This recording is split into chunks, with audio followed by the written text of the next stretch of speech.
again, we see it all the time. When people are trying to teach you a language, the traditional grammar approach tells us to start with the alphabet, right? Here's the alphabet. Consciously you learn the alphabet. Yeah. And it's like, I'm not sure that's really efficient, to be honest, because it relies on consciously controlling the process again.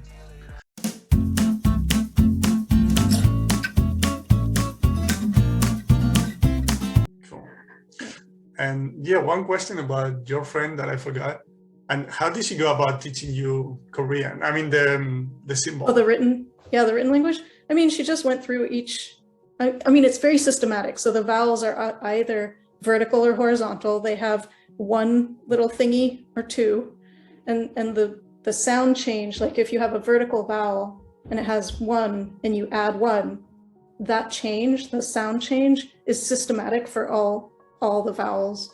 There are a bunch of consonants where there are three different sounds that are related.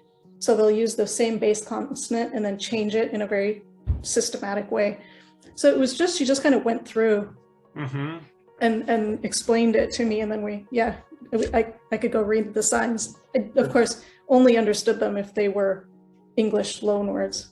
But, right, because that's a topic I'm interested in, like other alphabets and things like that. Because again, I have a funny feeling that, because the process you're talking about sounds pretty conscious to me, right? Oh, for learning the alphabet, the written language? Oh, yeah, totally. Yeah. I'm not sure about that. What I mean by that is the only language I've started with a different alphabet is Russian. Yeah. It's still not that different, right? If you compare that different enough, yeah, to Japanese or Korean or Mandarin. And what I noticed is, back to the channel that I talked about, Comprehensible Russian, in one of her videos when I was starting out, she had a map of Europe and the names of the countries in Cyrillic, in the Cyrillic alphabet in Russian. And I noticed that my brain noticed that France and Finland had the same starting letter. Right. When she actually used it, she talked about France.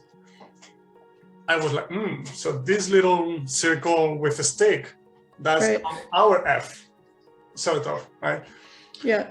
So it's like my brain figured it out without me having to consciously learn the different letters. Because, again, we see it all the time.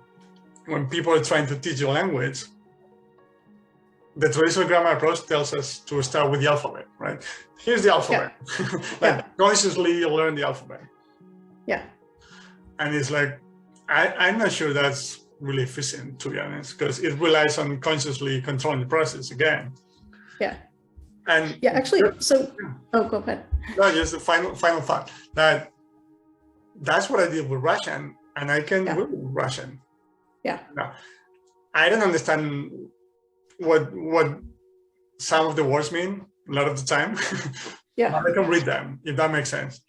Totally. I didn't have to consciously, sort of match them. Okay, so this word is this sound, and that's when, I mean, you as a native speaker of English, you didn't have that probably, but I still remember when I don't remember how I was, but I was in primary school. I was a small kid. And I remember in English class, to teach us the alphabet, they'll give us a song. So it was like A, B, C, D, E, F, G, blah, blah, blah, blah. Which I understand you're trying to make it more fun for kids. And that's okay. But I realized later on, even now that I can perfectly communicate and I speak the language, when I have to spell things, sometimes I have to go through the song. Yeah. If it's B, that's fine, right? Yeah. But if it's U or X, or you have to go all the way, and I'm like, fuck, what's going on here? Yeah. However, when I have to spell the letter I, for example, because in Spanish it's different, so it can be confusing. But Do you know why I get I right when spelling? Because of words like BIP. Oh, right. Yeah. It's so common that I've listened to it so many times that I don't pay attention to I meaning this letter, right? Yeah. But it comes natural, like BIP. So Yeah. as opposed to having to go through the entire alphabet consciously in my mind, you know? Yeah. So, and I'm sure we can find examples of that in every language. That, Yeah. you know, like I'm starting to believe that any conscious effort to control the process is actually hurting you. I actually believe the same thing. For Korean, I wasn't really trying to learn Korean when I was learning the alphabet, so it doesn't really matter.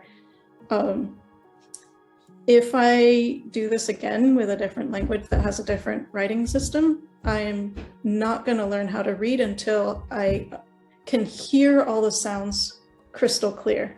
Mm-hmm. And by then it'll be easier, if it's a phonetic system, to just pick it up. Yeah.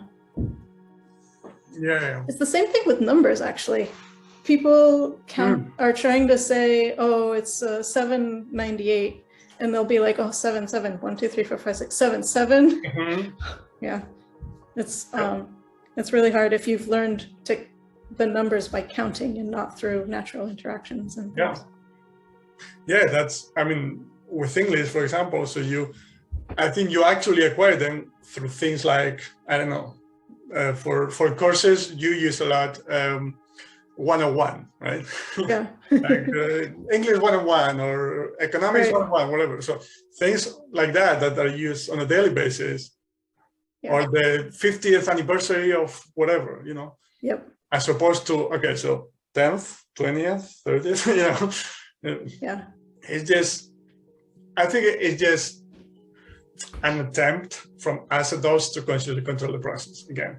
Because when you have that knowledge to sort of rely back on, you feel more relaxed, but it's hurting you. That's the funny thing. I do think it is. And when you're only relying on the comprehensible input you got and the subconscious acquisition of the process. Yeah. Back to your example with Korean, you don't really know if you can communicate in Korean, but the moment you have to, you'll be surprised. Right? I assume that if you drop me into a village in Korea where nobody speaks English, I assume I would be fine. I would say lots of things incorrectly. I would not have perfect pronunciation, but I'm sure I could communicate enough to get around. Thanks for watching. And if you want to enjoy the full interview with Katrina, in which we talked about different tips, ideas, resources, and keys for language acquisition, and in which she explained how she learned Korean with no study at all, you can find it here. And also you can subscribe to the channel right here. I really appreciate it, and it helps me a lot. So thank you so much, and I'll see you in the next one. Bye-bye.